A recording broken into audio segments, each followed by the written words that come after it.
Jadi mudah-mudahan Allah jaga hati kita, baik ketika kita diuji, bahkan ketika kita diberi nikmat, supaya dalam dua keadaan ini kita tetap menjadi mukmin yang ajaban, yang ideal, yang baik, yang insya Allah Allah suka sama kita.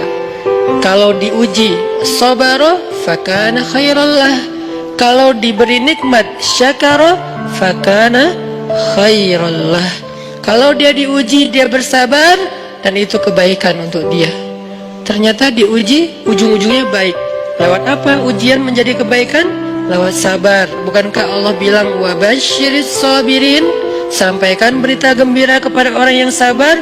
Ada banyak kebaikan yang Allah sediakan untuk orang yang sabar, kalau dia sabar. Dan kalau diberi nikmat syakara, kalau diberi nikmat dia bersyukur, fakana khairallah. Kenapa nikmat kok menjadi kebaikan? Maksudnya dengan dia bersyukur, Allah tambahkan kebaikan itu.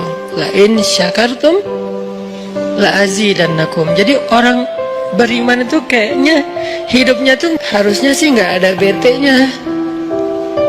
Hidupnya tuh nggak ada istilah, aduh hari ini gue kayak rugi banget nih. Nggak ada orang beriman rugi. Kan hidup kita tuh diantara dua itu kan.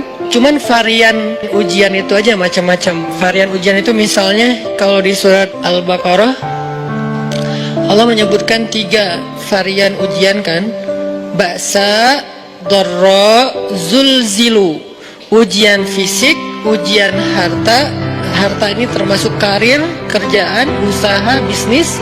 Dan ujian zulzilu, ujian perasaan, termasuk diputusin, atau orang yang dekat sama kita jadian sama yang lain, atau mungkin di unfollow oleh ya gitu deh. Saya kalau udah ngebahas bab ini agak gimana gitu. Jadi 3 varian ini masuk kategori apa? Masuk kategori ujian. Tetap aja 2. Kalau nggak ujian nikmat. Antara 2 itu nih. In asabathu sarra syakara wa in asabathu dharra sabara. Udah gitu aja. Dan nanti bahkan sampai ayatnya gini, alladzina yunfiquna fis sarra'i wad dharra. Orang yang tetap beramal soleh lewat hartanya, dalam keadaan dia berkelebihan atau dalam keadaan dia kekurangan, itu mukmin, keren banget gitu. Dia tuh nggak pernah kehilangan kesempatan berbuat baik, baik beramal soleh ketika dia dalam keadaan dikasih nikmat, maupun beramal soleh ketika dia dikasih ujian, tetap aja beramal soleh.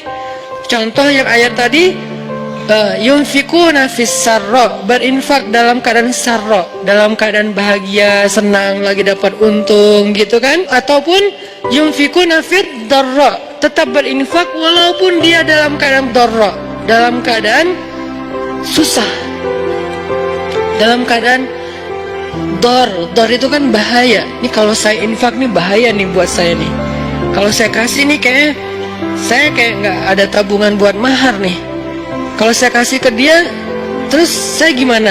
Gitu kan? Ini dor banget nih, bahaya banget nih. Tapi dia tetap berinfak. Siapa yang mencontohkan hal seperti itu? Selain pastinya Rasulullah, udah nggak diragukan lagi. Yang jadi kayak simbol berinfak walaupun dia butuh. Orang-orang Ansor, yu'thiruna ala anfusihim walau kana bihim khasasah. Mereka mendahulukan orang muhajirin atas dirinya sendiri, walaupun sebetulnya dia juga butuh kepada kebaikan.